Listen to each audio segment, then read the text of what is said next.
is a sports car to you? The combination of performance and sleek design can drive the perception that a car may thrill you from behind the wheel. But to tie them all together is not just that simple.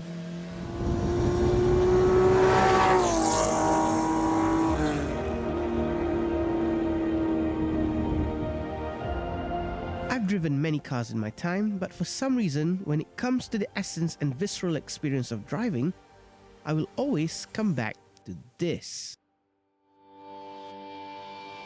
Meet the Honda NSX.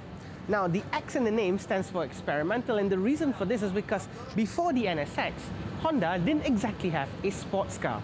Now, in the motorsport scene, they were doing so well in period. However, they didn't exactly have a car to translate all of that motorsports pedigree onto their showroom floors. Now, we may know the NSX as Honda's answer to a Ferrari, but at that time, Honda themselves only considered this as an experiment. So this begs a little bit of a question. How exactly did Honda get it so right on their first try?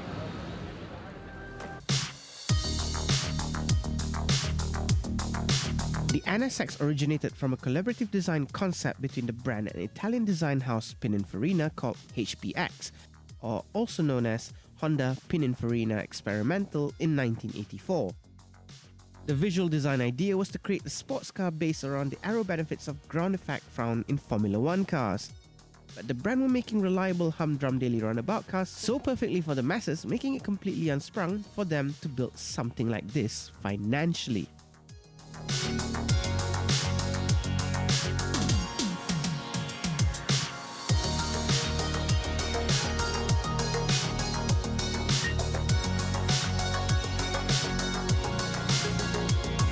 Now, while the design may look sleek and sporty, in many ways, this thing isn't at all intimidating to drive, just like what you may think a mid-engine supercar may be. This, as a car, is just like any Honda that you and I are quite familiar with. Although it's a mid-engine car, it's surprisingly comfortable and very practical, and the way the whole package ties in, this is very drivable. You may think that mid-engine supercars have very bad blind spots and might be hard to park, but actually this is pretty easy the way the whole car is set up.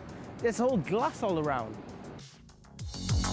Sure, you sit pretty low, but that's something you can get used to. And this being in the 4-speed automatic form, you could actually truly drive it every day. In fact, I think the NSX might have just been one of those earliest supercars that you could actually drive every day. And it bearing a Honda badge, you could if you wanted to.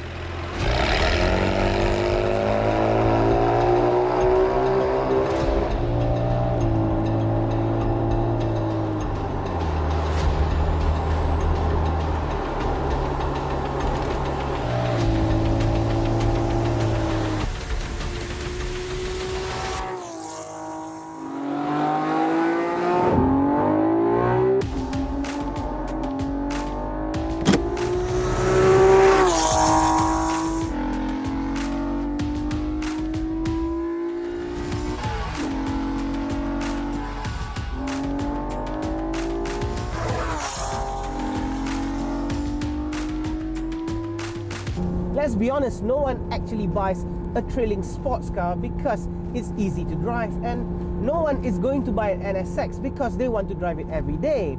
The NSX is for special days like this when you have a good piece of road and you really want to feel alive, just you and the machine.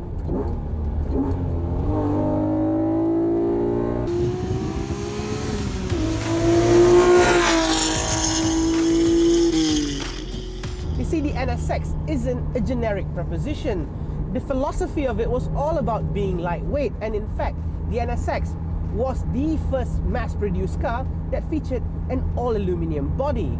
And infamously, Honda involved their top-notch F1 driver, Ayrton Senna, you might have heard of him, to really get into the whole handling department of the NSX.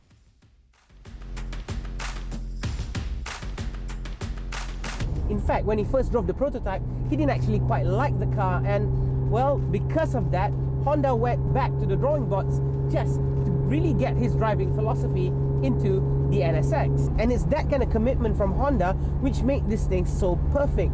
This was their first try out to a sports car, and they really wanted to make it as perfect as it can be. The NSX isn't just a normal recipe made better, it's a whole new dish and made by the best people and the best chef there was in the industry at the time.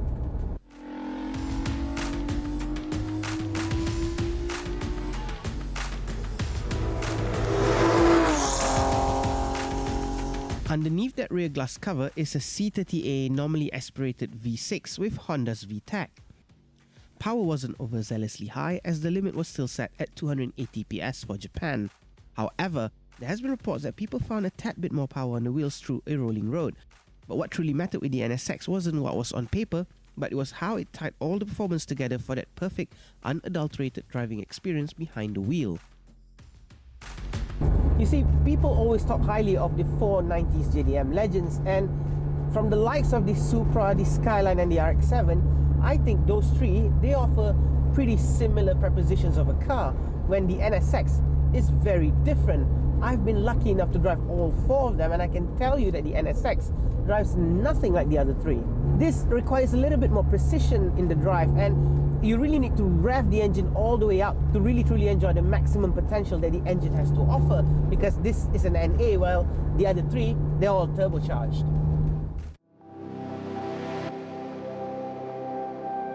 These two cars, they may look the same, but they offer very different pleasures from behind the wheel.